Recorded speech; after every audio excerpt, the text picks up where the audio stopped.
Good evening, magandang gabi po sa ating mga tagapakinig at taga-subaybay sa Senior City Kwentuhan.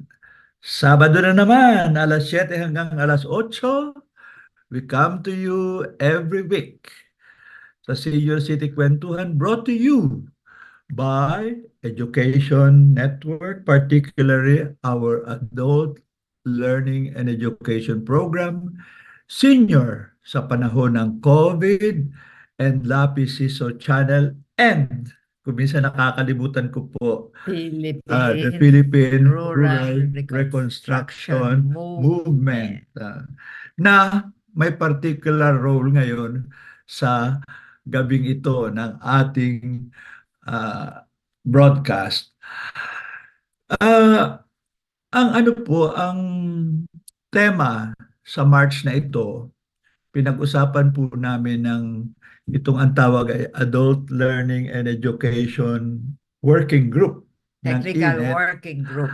ay sabi na food security ang gawin nating topic. Actually, food security and nutrition pa eh.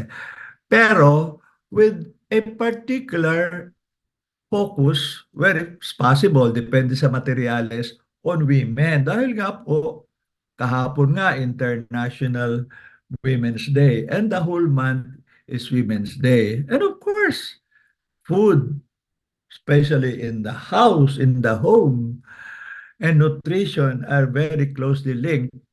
Hindi lang naman sa women, may papel pa rin naman ang parent fathers, pero especially women.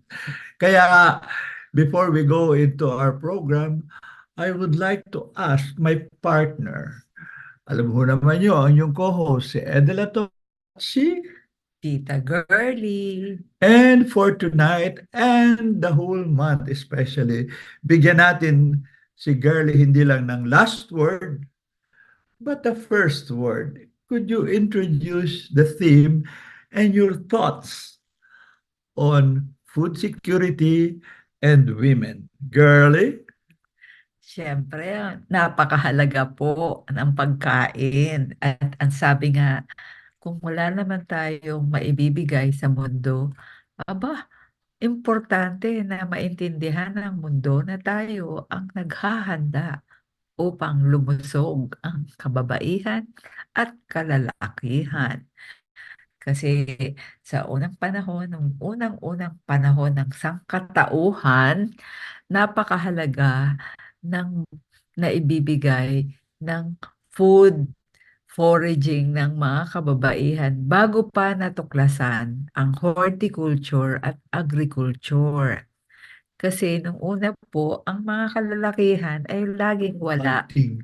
sa kanilang komunidad dahil kailan po silang mangaso o hunting. At yun po ay umaabot ng buwan-buwan. So, paano po nabubuhay ang mga tao noon?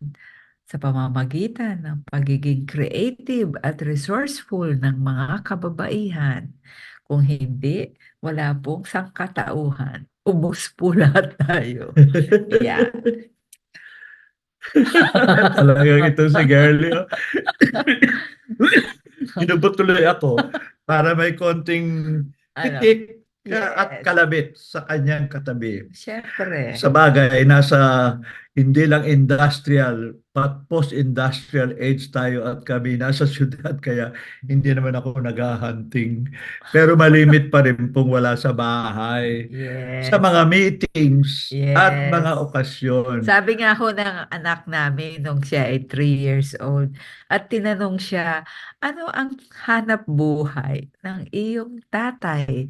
Sabi niya, sa palagay ko po, mga meeting. Kasi hindi po mabubuhay ang aking tatay kung walang meeting.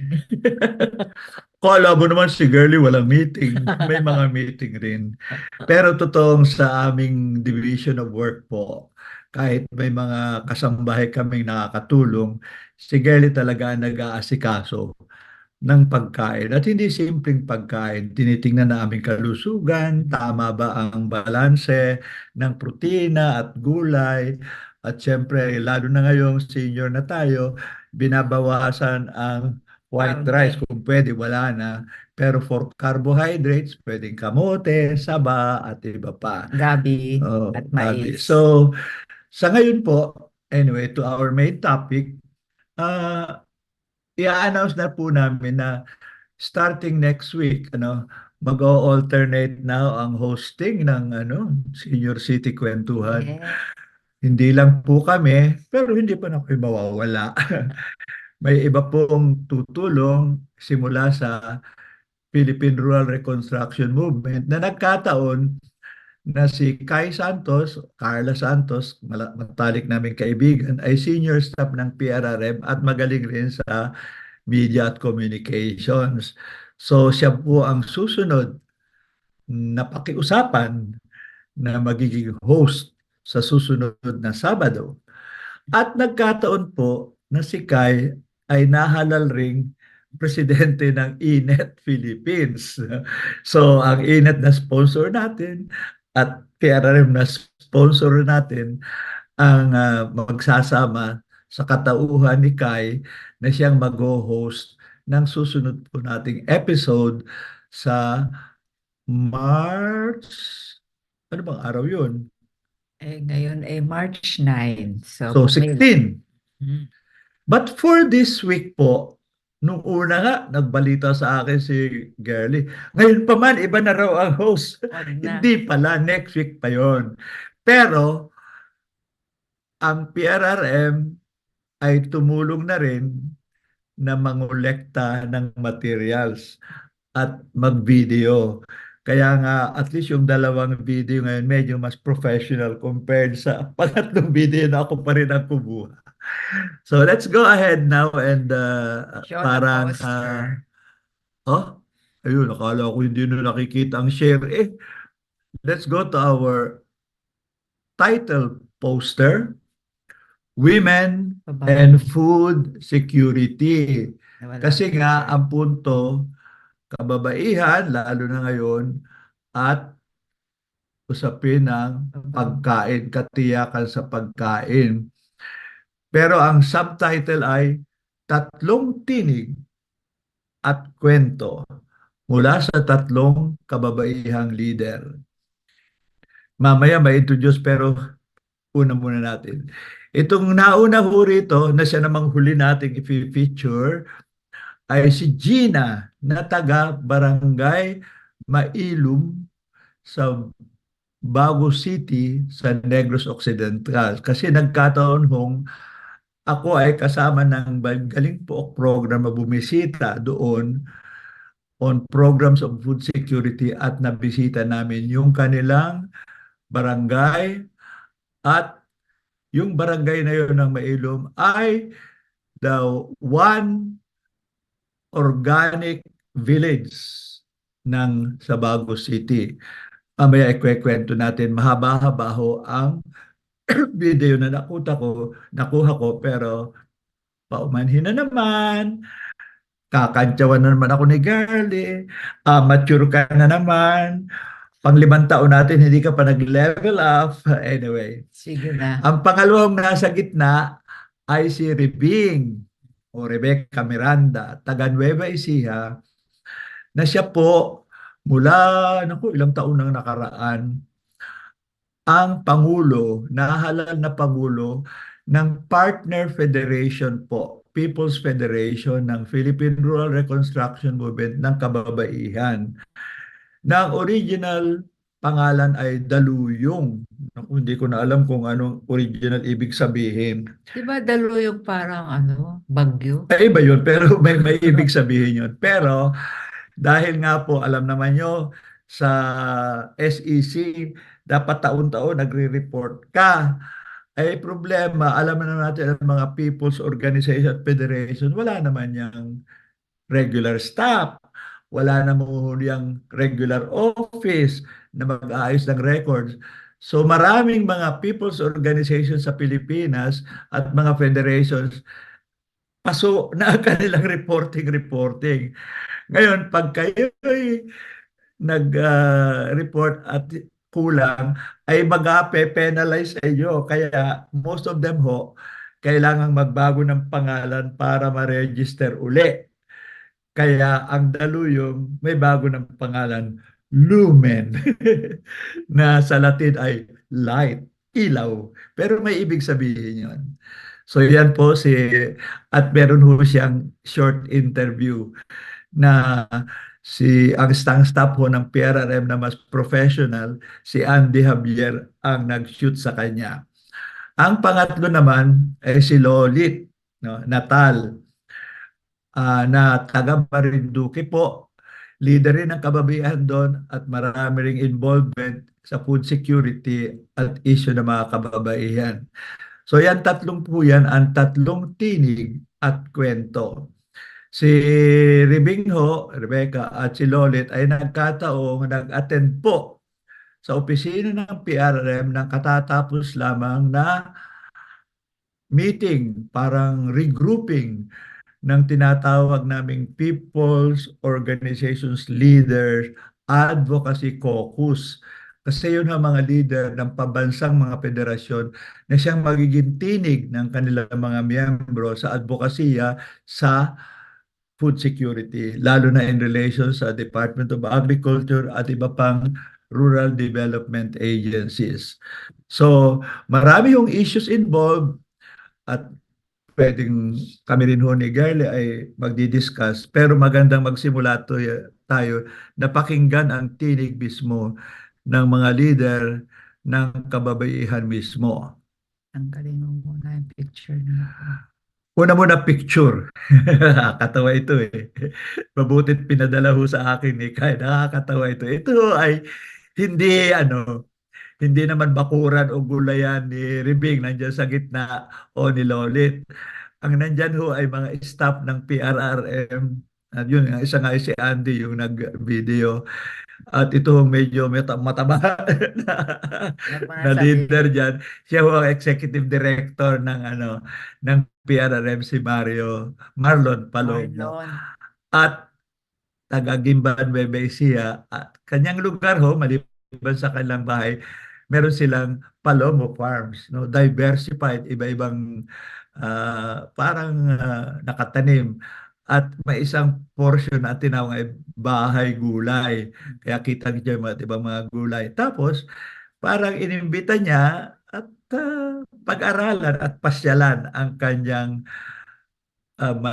Palomo Farms, particular bahay gulay, at nandun yung ibang mga staff ng PRM. Pero particularly nakikita ho nyo, nandyan si Lolit at nandyan si Bing.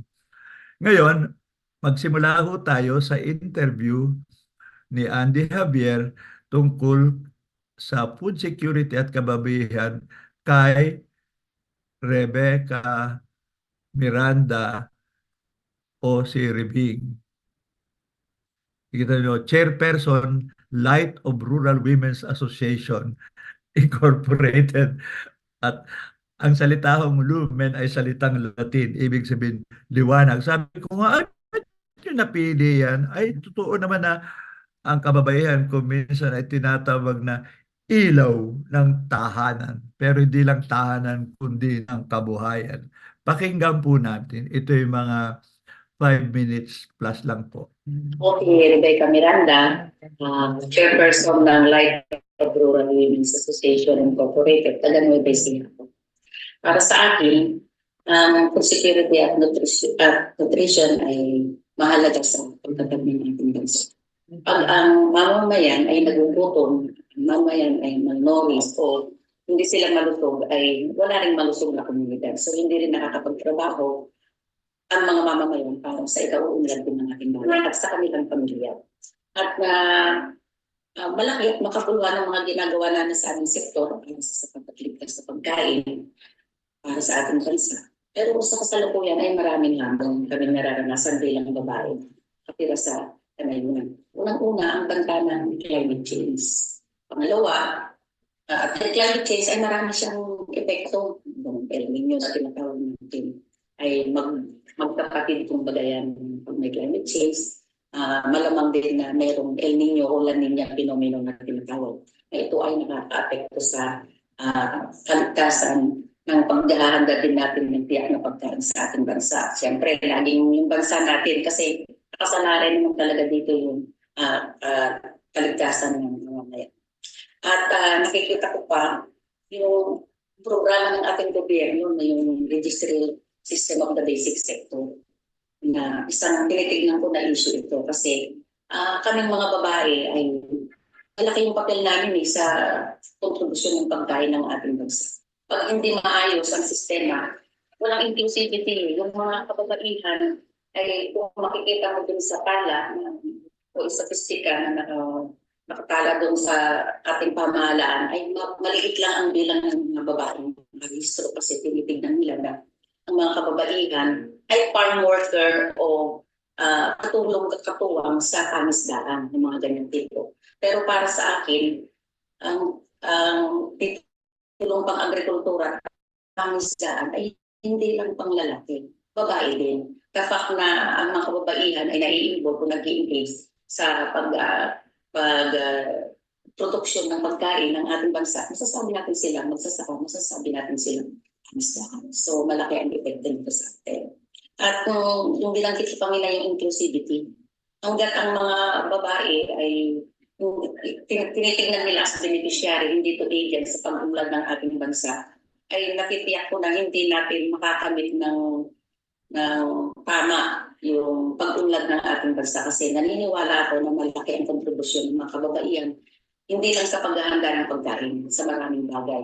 Sa lahat ng espasyo ay kailangan ay presence ang mga kababaihan. Bigyan natin sila ng oportunidad para sila ay umunlad at pag umunlad ang mga kababaihan, ay maunlad din ang ating bayan. So yung nakikita ko naman na tatlong priority na unahin ng ating pamahalaan, lokal man yun o sa nasyonal ay siguro seryosohin nila yung programa ng ating pamahalaan na yung gender and development mainstreaming sa lahat ng angkas, hindi lang sa barangay, hindi lang sa munisipyo, mga probinsya man yan, sa rehiyon man yan o sa nasyonal. Kasi ito lang yung nakikita namin na nakakatiyak na yung mga pangangailangan ng kababaihan ay isasama ito sa pagpaplano ng ating pamahalaan. At ang tinitignan ko rin ay yung pagbigay din ng disenteng trabaho sa mga kababaihan, oportunidad, kahit na oportunidad para magkaroon ng disenteng trabaho at saka yung tinatawag natin na mabawasan din yung burden ng mga kababaihan sa unpaid care and domestic work. Kasi ito yung salka sa kaunlaran na tinatawag natin. Kahit bigyan mo na, sige may trabaho o ganito, na inclusive sila, pero hanggat hindi nababawasan yung burden din nila sa tahanan, ay hindi po yung kanilang participation o pakikilaho para sa kaunlaran ng ating bayan. So yun. At paano mapatasin ang kaalaman at kamulatan ng komunidad hindi sa ligtas at nalusog na masustansya kain ay yun nga sinasabi ko na seryosohin ng pamahalaan, napakarami natin mga programa. Kung isang-isa dito na nakikita ko talaga yung Registry of the Basic System of the Basic Sector. Kasi ito yung magbibigay ng mga ngayon yung suportang subsidio sa mga magsasaka, sa mga mangingisda. At pag hindi ka nakakala dito, hindi nakalawak ang mga kababaihan dito at hindi nila kinikilala yung kontribusyon natin sa paggawa ng pagkain, ay nakasalalay dito yung pagkain din natin. At naniniwala ako ng mga kababaihan, sabi nga, yung sa pag-nurture, yung kung paano mo inaalagaan ng pamilya mo, ganun mo din naman inaalagaan ng kalikasan. Sa mga kabataan naman, tingin ko, kasi yung mga kabataan ngayon, kapikat yan sa technology, ang lagi nilang kaulayaw ay computer, telepono. Siguro para mahimok natin o ma-engage, baka maganda na simulan natin sila sa pag-uorganisa. At i-introduce natin ang pagsasaka na isa ito magandang negosyo. Hindi, pag sinabi kasi natin negosyo tapos i-introduce din natin yung mga teknolohiya ngayon, di ba? Digital platform naman na ngayon at yan ang gustong-gusto ng mga kabataan. Siguro kung gagawin ng ating pamahalaan na mayroong programa para sa kabataan, ay sa palagay ko ay mahihimok din natin sila makilo. Kasi nakakatakot ang mga farmers ngayon matatanda na. ang nakikita mo lang na batang farmers ngayon, yung talagang walang-wala na ibang makitang option na mapag-aral yung kanilang mga anak. Pero karamihan ngayon, ang magsasaka, binibenta yung lupa. Tapos pinag-aaral yung anak kasi nga ayaw nila na matulad sa kanila yung mga anak nila. Pero pag i-introduce natin ito na isang negosyo, isang enterprise, bibigay natin yung angkop ng teknolohiya, palagay ko naman mahihimok natin yung mga iba. Okay.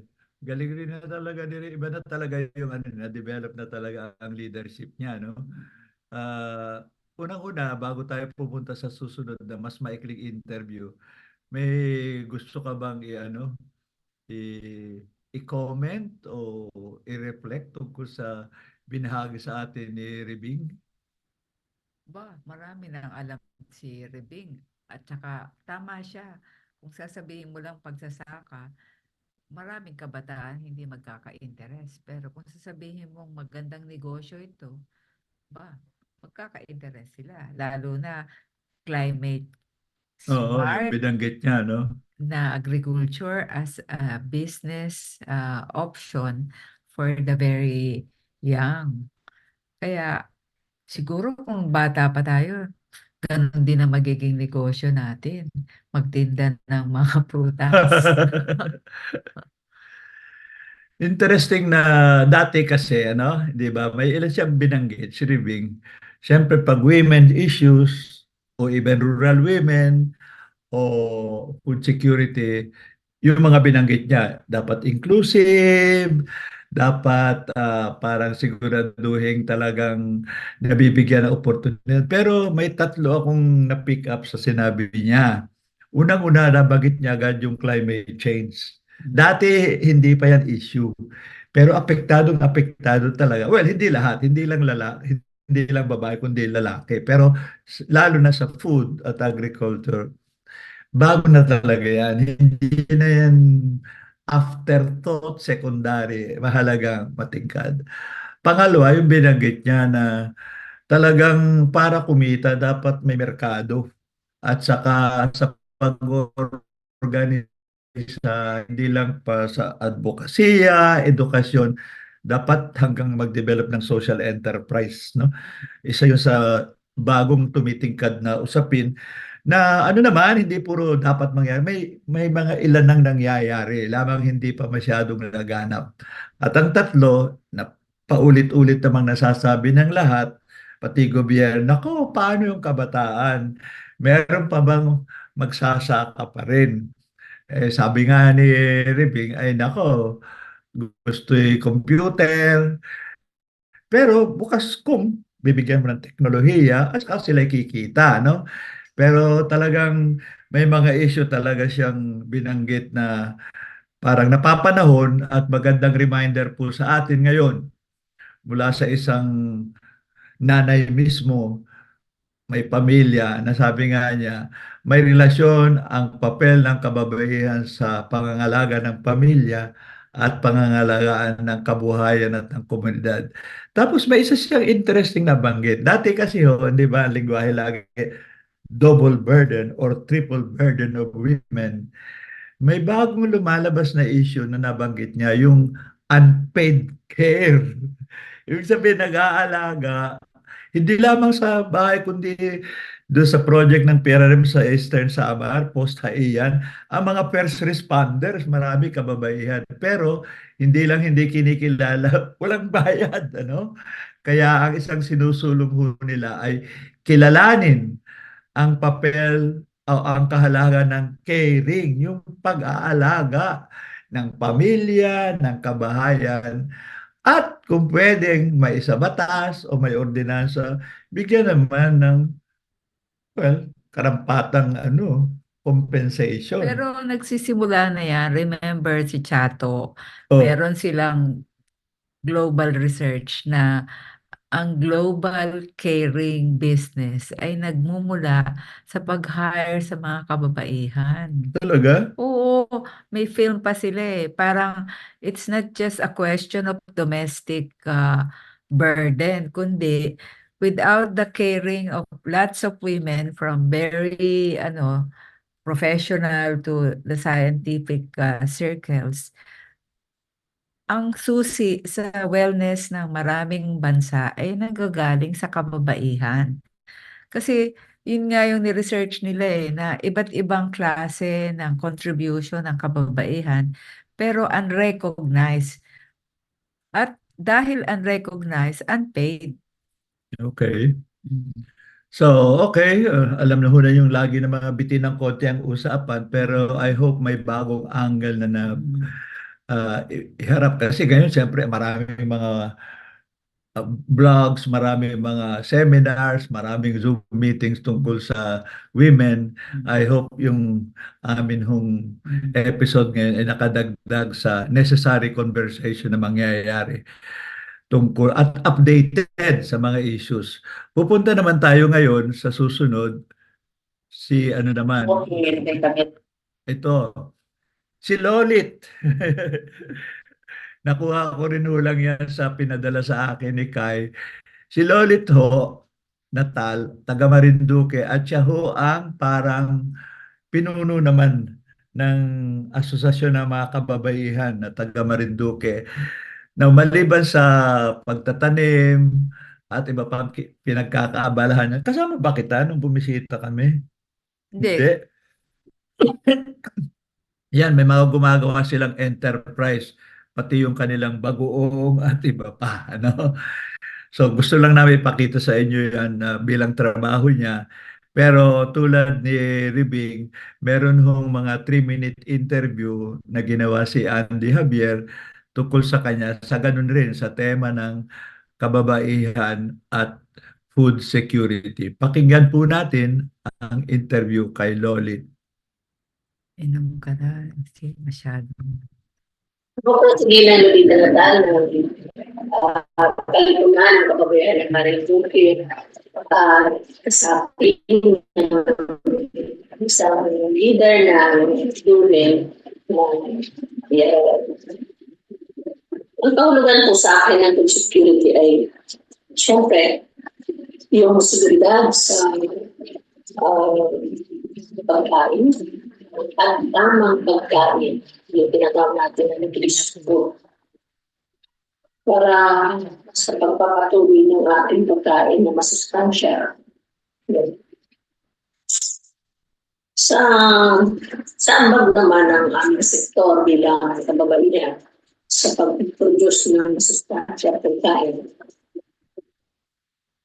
Ang pinakamahalaga dito ay kailangan hindi gumagamit ng mga chemical para sa isang masustansya pagkain upang makapagdala ng mabuting pagkain para sa ating buhay at siyempre sa mas susunod ang negosyo.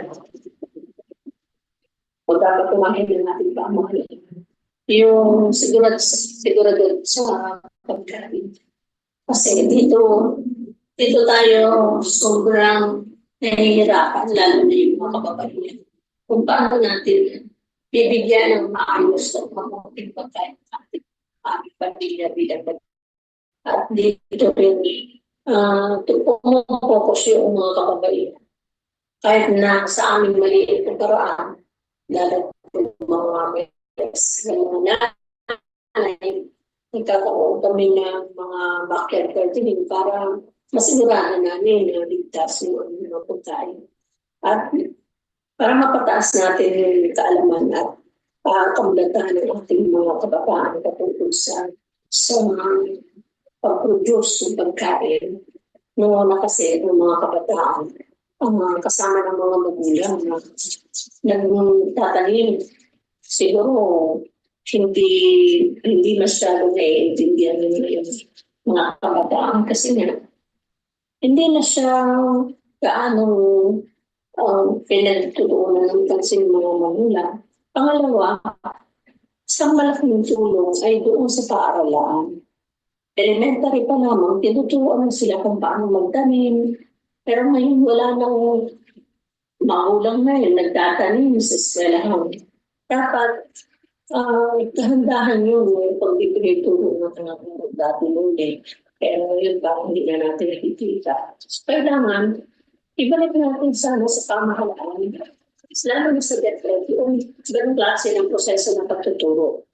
Actual man o education uh, na pagtuturo ay mahalaga po ito. Mga kabataan kasi pagka sa mo, susundin mo yung talagang hilig nila, talagang mawawala din. Pero kung talagang magsisigo yung mga guru o yung DepEd sa paraan ng pagtuturo sa mga kabataan, basta sakaling hindi naman sila pagka tinatawag sila sa ganung klase na gawin. Okay, mukhang ang karagdagang emphasis ni Lolit ay yung sa edukasyon. Yan, no? Nasabi niya pati sa paaralan at saka problema yung paraan ng pagtuturo. Lagi nagsasabi yung iba, inabot mo pa ba yung girlie na may panahong may gardening pa sa Hindi. sa elementary at high school? Sa public school yun eh. Sa public? Sa Sa private wala? school wala. Ah, Yung home economics, mas sa pagluluto. sa pagluluto? Oo. Pero ako, ang punto de vista, nagsisimula yan sa tahanan. Kasi naalala ko, ang nanay ko, kahit wala kaming lupa doon sa bahay, bumibili siya ng maraming paso at isa-isa niyang tinataniman. Meron na kayo nun? Oo. Yung container ano? Oo. Hindi, yung paso na paso. clay. Clay. Yung kota, yung ano, yung nabibili sa mga palengke. At noon pa, maliliit pa kami, sinasabi niya, alagaan niyo yung mga tanim na yan kasi importante sa atin yan. Kaya, magsisimula ka talaga sa tahanan at ang mga nanay ang nagsisimula na turuan ng mga anak. Pero dahil nga, lagi ang dahilan ng iba, wala kaming bahay, wala kaming lupa, saan kami magtatanim? Kaya ngayon, di ba, may ordinansa na nga ngayon sa Quezon City kung idle land or vacant lot sa mga villages, taniman at maging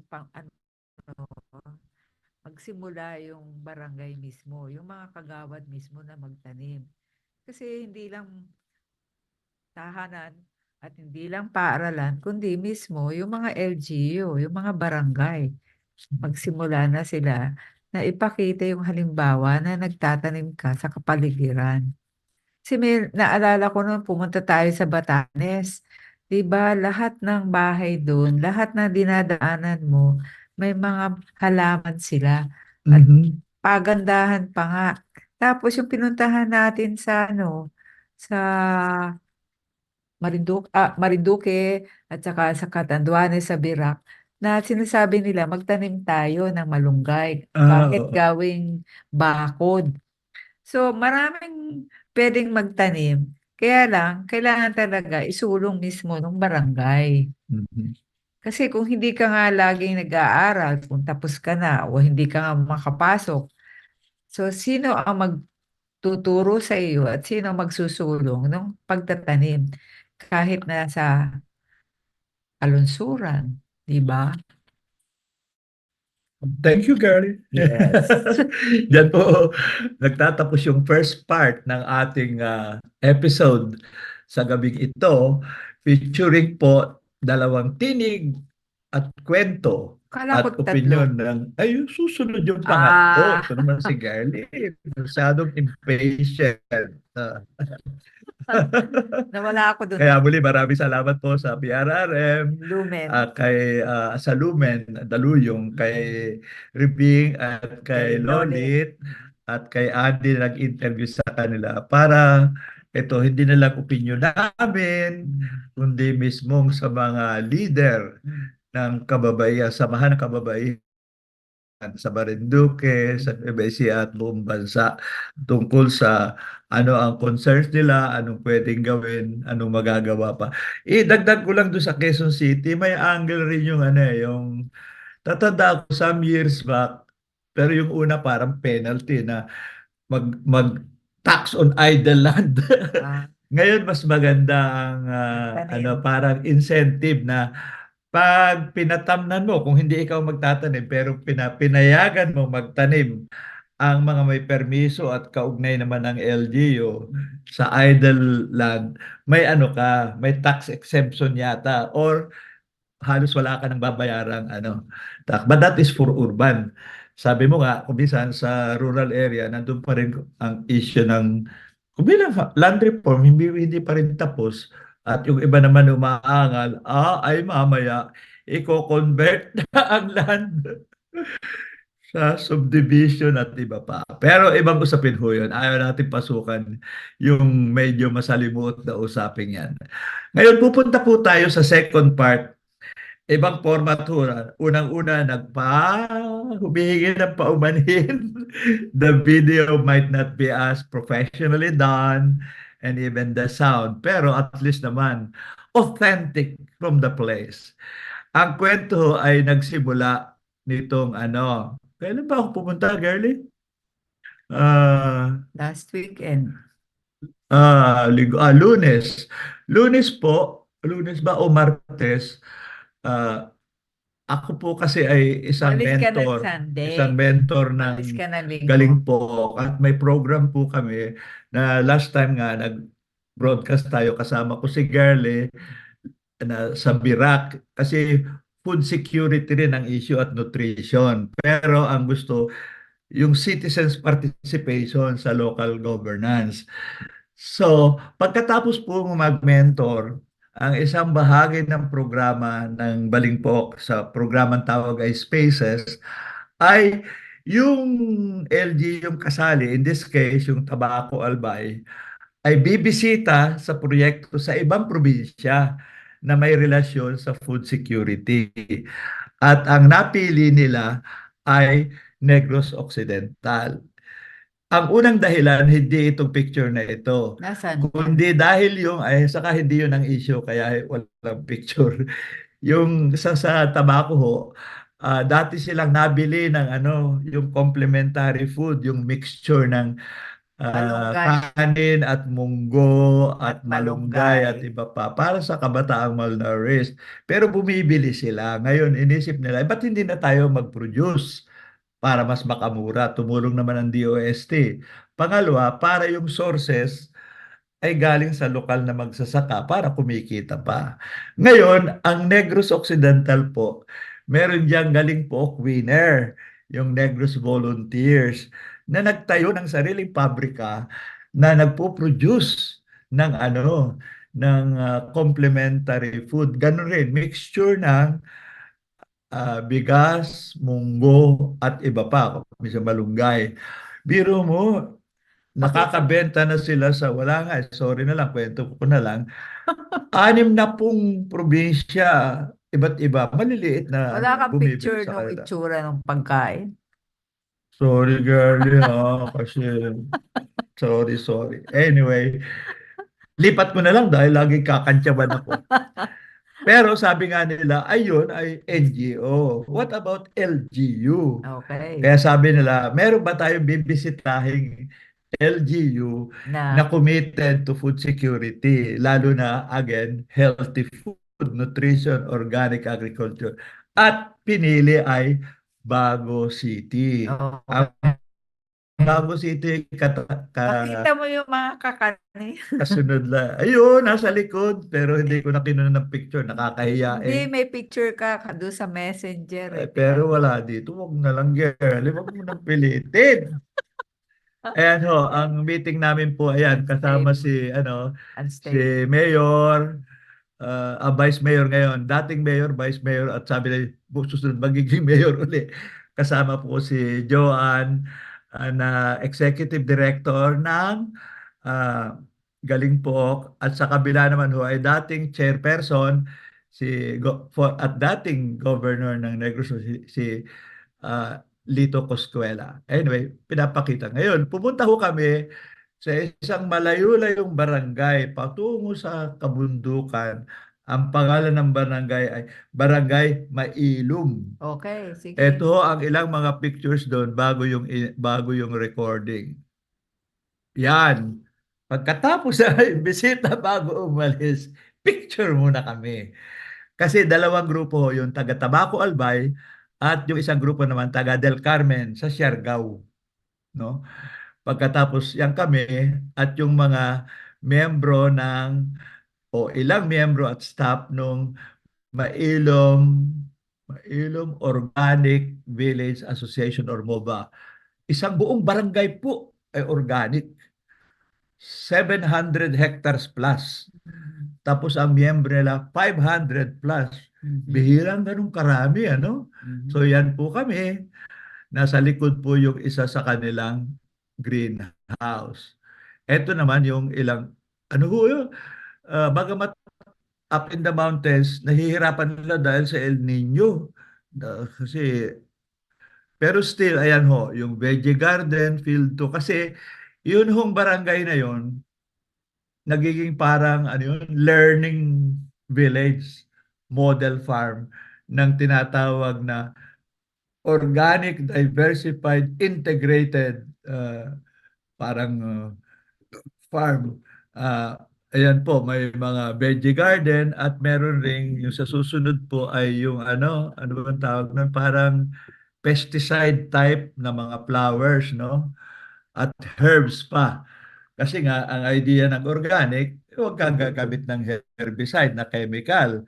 Gagamitin mo ay organic. So, pero talagang may epekto. Kumbaga sinaribing pinanggit na ang climate change. Ito, up in the mountains na. Hindi pa naman natutuya ng tubig pero nahihirapan silang mag-grow ng maayos. Tapos, ayan, si Governor Lito po, kausap ang bisita. Ito po, si Gina. Hindi ko ma-pronounce ang kanyang kasi taga Bacolod siya pagkatapos nakapag-asawa ng isang German. So matagal ho siyang nabuhay sa Germany. Nung nag-retire na ang asawa niya, plano nilang bumalik na sa Pilipinas. Parang sabi ni Gina, ay mas maganda mag-retire sa Pilipinas kaysa sa Germany, may winter pa at puro urban, ay gusto niya food. Pero, kasama ang palad, bago sila umuwi, namatay ang asawa niya. Huwag mo nang sabihin yun. Ay, hindi. Parang punto. Pero siya, bilang byuda, nagsabing, dededicate ko ang aking buhay para mahilig ako sa pagsasaka. Bihira yung ganyan, no? Eh, dati patulong-tulong siya. Eh, dahil sa galing niya, siya ang nahalal na chairperson ng buo Mailom Organic Village Association. May interview ba sa kanya? Yun na, susunod. Pinasakali ko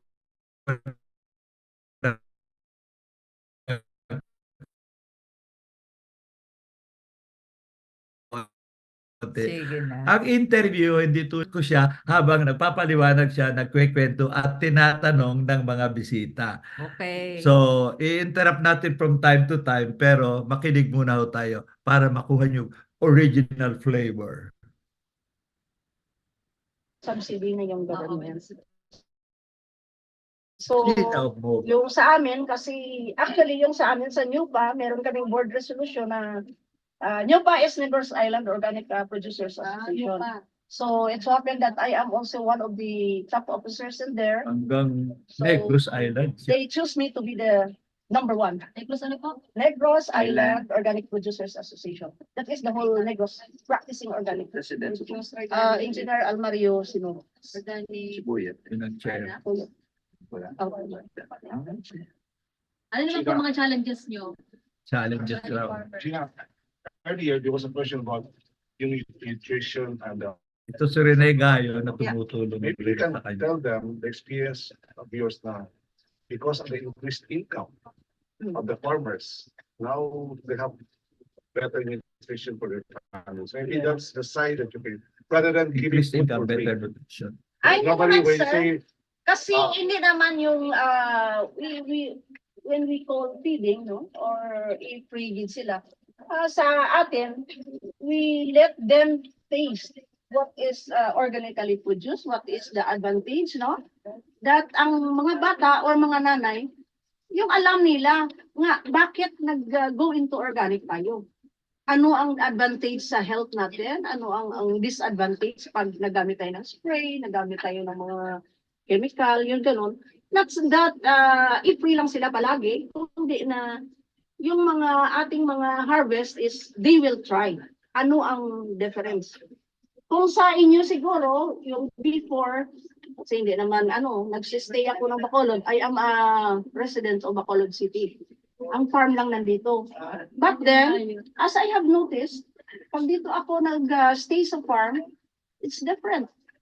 Kumakain ako ng gulay na right behind lang sa garden, iba yung lasa as compared na doon na binibili. So that means nga, kung sure ka na organically produce ang imong produkto nga ginakaon, lain ang taste siya, matamis siya, and then lain ang sabor as compared sa biskan wala ka na damo mo lang kamatis no with sibuyas with all different no as compared sa city nga lugar. Ano? Hectares 738 hectares. That is 738. composed of combination of crops no with this sugarcane, cacao, coffee. We have also ojum. You know that is ojum? Tiger grass. We used to make ojum. Ginagawa walis. The Baguio groms. We have so many there, and then we are also one of our livelihood program is also making this groom, and we are the carrier of Bago City.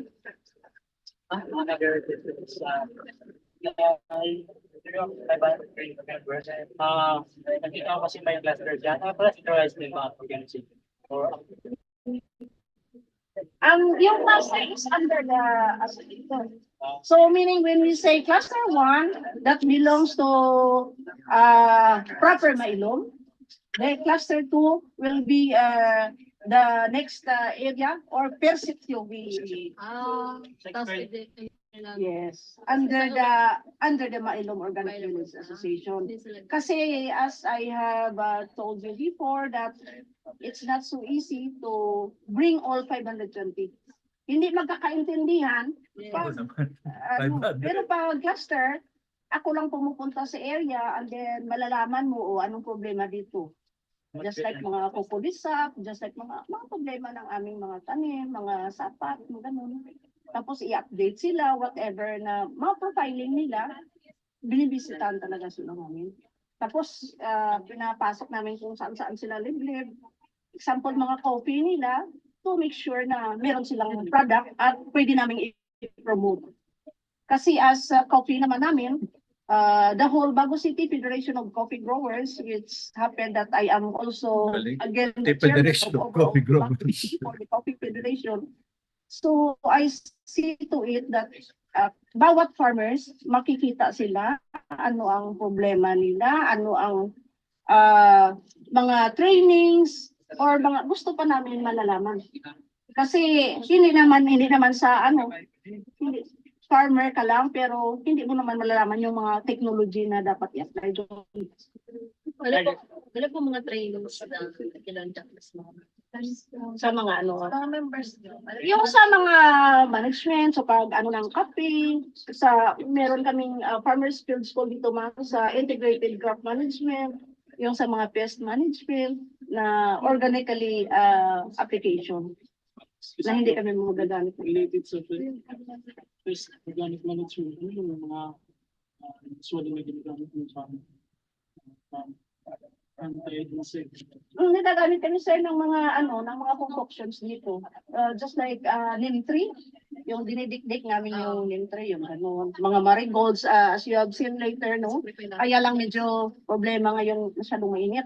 So we plant plenty of marigolds for it.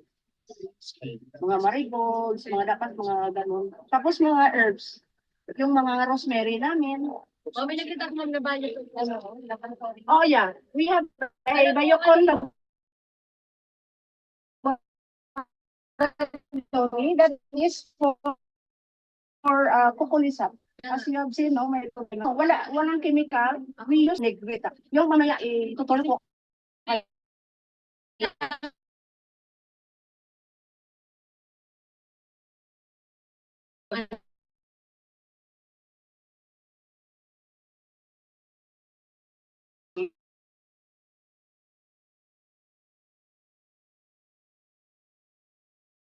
Sila. Biocontrol. Yeah, yung base niya is Kalasa lang.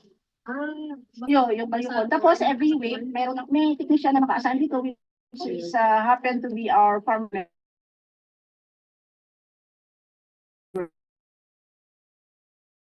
Also, agree yung Maganda yun, farmer technician. every week, and then the research group from Davao come here also always to check. Kung survey ko niya po, mag-average din ang bawat Income.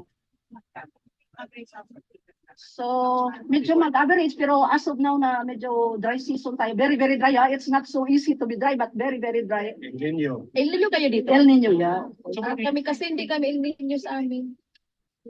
Yeah, we are lucky enough, no, sa medyo dito sa taas, medyo yung tubig na from spring water is medyo okay. Pero yung napasbay yung mga before Mailom, wow, nag-aaway doon sila ng tubig. Yung sa amin, lucky enough na okay kami dito. Pero ma'am, going back to the question, Yeah. parang siguro sa in a year, ano po yung average income natin sa farm? Para po Ay, from masabi, average lang. para po masabi natin na nasa stage natin ng above public result or below public result. Yung it's a impact rin po ng inyong Siguro mga overall nga na whole year, no, mga 60 to 70%. Kasi it depends upon, yung 30% ilagay natin yun sa mga, yung mga not good condition ng weather. Example na, meron tayong El Nino, yung gano'n. Pero kung sa regular lang, ano naman. Kasi yung ano namin ngayon, before, ang problema ng farmers is walang marketing. Yan ang pinaka-problema, di ba? Market ang pinaka-problema. Ngayon, marami kaming outlet ng market, no? Every week, meron kaming Farmers Weekend Market. Meron kaming OTT. Meron kaming kadiwa. Meron kaming store doon sa Ayala, yung sa market na kaliwa ni Greensafe. Kumusta naman po yung ano, yung bilihan? Doon. Ang bilihan doon, no, mga ano, yung style namin ngayon is binubuk ng marketing division ng UPA yung mga produkto namin. So, 1 week before or meron na kaming mga projection, meron na kaming ano, nasasabihin namin sa kanila or organization all over the Negros, mag-ano kami sa GC o ano yung Available. example sa amin. O ano bang target ninyo na harvest this week? So, i-promote nila yun. Pero ano po ang household size na nandito ang farmers? More than 5 ba? Hindi naman. Hindi naman. Nung una, more than 5. Yung late generation na, hindi. Mga Average farm size. Mga less than hectare. siguro, mga more. Kasi malaki yung mga. Kasi median income na nag-raise to 6. Siguro sir, ang yung sa average ngayon, mga average siguro 1 hectare. Ilan 500? Ilan ang member? 520. 20, tapos 730. So, one. Oo. 1 hectare plus lang ang lupa. Tell them the effect of organic farming in your area and how it affected the biodiversity. Because I think that's also something that they need to know, the benefits of that, aside from health. Yeah, that is also this biodiversity, or this organic farming. As we can say that, we are planning to be let the soil healthy. We cannot produce a good plant, don't care what is the kind of plant, when our soil is not healthy. So, from there, to the upper part, example, we don't apply anything. It's because it's located in the upper part, So, it's not only that it's a good quality of coffee, but then, yung mga produkto or mga trees or mga by using this natural farming, yung mga soil, kahit coffee man siya or kahit ano man siya na itatanim mo, mabubuhay talaga. Without applying. Yeah, without applying chemicals. Now, tell them about the reappearance of things that were not here before, but because of your organic agriculture practices, bumabalik na like shells, Oh, yung like the eels. like for example nung yung mga anong una, walang-wala. Itong ills na ano nila, wala yun before. Kasi maraming nag-chemicals, maraming so patay lahat yung ipapakita ko sa inyo yung snails, yung banag yun sa amin, kinakain. Nung una, walang-wala talaga. Ngayon, maraming na sa taas. Even yun sa fish pond ko, nandyan sila. So meaning, yung ating mga tubig na supply, kuha na talaga. Clean na. Galing sa taas, no? Baba. Yung mga ibon, no? Before, parang nawala na. Kasi, yung practice ng mga tao, gano'n na. So, pero, yung many years na kami na nag-apply ng ganito, no? Nagpa-practice ng ganito, so far, okay naman. Balikan ko lang yung tanong ko about sa clusterizing. Ano po? Doon ba sa pag-clusterize ng group, yung mix pa rin yung mga products nila, like may vegetables or Yes. vegetables tapos yan mga kakao Yes, or yes. hindi yung yung isang We cluster, are practicing on integrated farming, no? hindi yung Because sa cluster yung product nila, second cluster ito naman yung product nila. Para hindi sila no. Integrated talaga siya lahat. Merong farmer na may manok, may baboy, may kakao, may coffee, ma-try nyo mamaya yung coffee ng Federation. It's a selected green series coffee. produce na din kayo mga coffee or Yeah, it was, wala, hindi sila naboring sa akin. So, ako rin yung, maglo-launching kami siguro sa March 13 ng aming produkto, the Bago City Federation of Coffee Growers Incorporated. Lahat ng Bago City na farmer ng coffee, yun, nag-federate kami para medyo may pwersa. anong registration mo kayo nakapasok? Anong registration? Cooperative na po ba ito? Sec lang ang muna. Yung dito sa MUBA is association, but then maybe later on, pag fix na kaming lahat, we will move on to program. Ano ba mga challenges mo? Bago kayo di ba mahirap mag-convince ng mga farmers? Yeah, when I start in the association, we are only 35 members. Kailan yun? Paano nyo nag-encourage That was 2018. Just before COVID. Yeah, it's because long before I stay in Germany, then I come back, go home in here in the Philippines, I want farming. Because I really like plants, I really like animals, but then my course is not the same as that, but then my passion and hobby is that farming. So I returned to farming. Ano po ba na-convince dumami yung naging 575? Sure. First time I set as a chairman, marami silang problema, no? Wala. Ano po mga problema nila? Because of the ex-chairman that don't have a proper management of this association, so parang walang believe ang tao sa kanya. Anytime na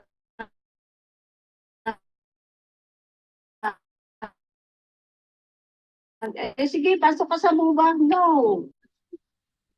So yung nag-sit, then I didn't like to be the officer. Gusto ko back up lang po nila. Natagal ako dito, pero hindi ako naging chairman. Nag-sit up lang. Nag-sit down lang ako during meeting, during ganun. And then by the time na medyo may FFS sila, ako lang nag-sponsor ng mga pagkain. Yung every week. Kasi mahirap naman. Hindi naman pwede na sige, magpalabas ng ano. So ako yung nagsabi na whatever nandyan yung mga gulay, natin yun. Diyan tayo mag-play. Whatever ang gulay na available, lagay tayo ng manok, o kaya kunting pork, o kaya yun ganun para makakain yung lahat. Kasi marami kami, mag-FFS kami is minimum of 50 persons. Half-day lang. Anyway, medyo may konti pang natira pero One more we have minute. to wind up dahil mag-aalas 8 na. Ang makita ho nyo doon, ano ho yun, unplanned, spontaneous, hindi systematic. Maraming tinatanong yung mga bisita. Kitang-kita naman nyo yung quality ng isang woman leader. na talagang interesado siya sa farming. Tapos, beyond personal, tumulong sa community. Pero may nadagdag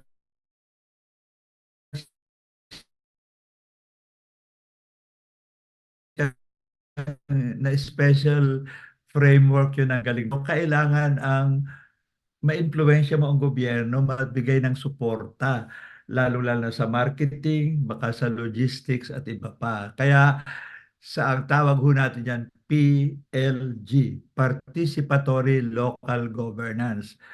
It's easier said than done kasi it takes two. Dapat handa yung mga tao at marunong maka-impluwensya, hindi puro palaban lang or naghihintay lang ng ayuda. On the other hand, dapat bukas naman ang gobyerno, hindi laging gusto tahimik lang kayo, maghintay kayo, kundi willing makipag-dialogue, willing makipag-negotiate. What we saw doon sa Mailom, at yun ang karanasan rin ni na Rebing at ni na Lolit, Loli. matyaga, mahirap, pero pwedeng mangyari. At nandyan ang posibleng hindi perfect but partial solution sa pag-solve ng problem ng food security, food insecurity, lalo na sa kanayunan. So, dyan ho natin tinatapos itong episode na ito. And as I said, other than the opening message, ang closing Closing. message, the last word belongs to Girly. Girly, anong say mo? Mga kababaihan, kung walang leader na babae, tingnan naman ninyo ang nagagawa ng isang batang bata. Hindi pa nga siya senior, di ba?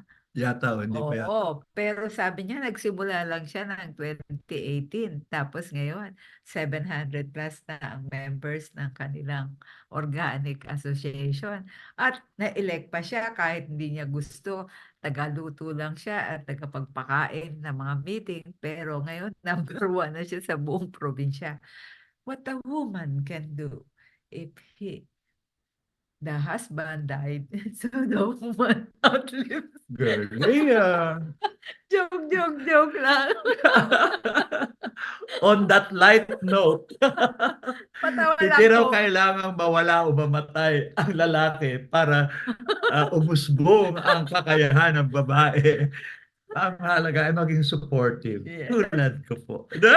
That is my mischievous joke for the Women's Month. The March of Women. Yan. Ang Maraming- buhay. Sana po on this light note, nag-enjoy kayo ng aming episode sa Sabadong ito tungkol sa women and food security. 3 tinig at 3 kwento. Actually, it's more than 3 kwento. Maraming Marami. kwento. Oo. So muli po, maraming salamat sa ating co-sponsors, INET Philippines, particularly Adult Learning Education Program, Senior sa panahon ng COVID, Lapis Siso Channel at PRRM. At muli sa susunod, iba ho ang magiging host, si Kai Santos. Awan ko kung ano pa ang tema at topic along that at mangungulekta sila ng film at saka photos.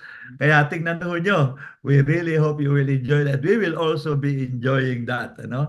So, maraming salamat muli sa ating technical staff na babaeng, batang-bata pa. Si Cass. Si Cass. At eto po ang inyong co-host, tulad ng dati, saying goodbye and wishing you a happy weekend, si Ed de la Torre. At si Tita Girly. Abangan po sa susunod na Sabado, Senior City Kwentuhan with a new host, si Kai Santos of PRRM. Pero nandito pa rin ho kami, huwag kayong magsawa, babalik pa kami in some future episodes. Pero in the meantime, gusto ho namin mas rumami, magkaroon naman ng variation ang hosting along the theme na pinili at pinagkasundan namin for this month on food security with a special focus on women. Maraming salamat po sa inyong pakikinig at sana may natutunan kayo at sana na-inspire kayo na may pag-asa ang ating bayan, lalo na sa mga komunidad, lalo na may mga leader Na babae. Ayun. Thank you very much, Girly. Maraming salamat po at muli, bye-bye. Good night.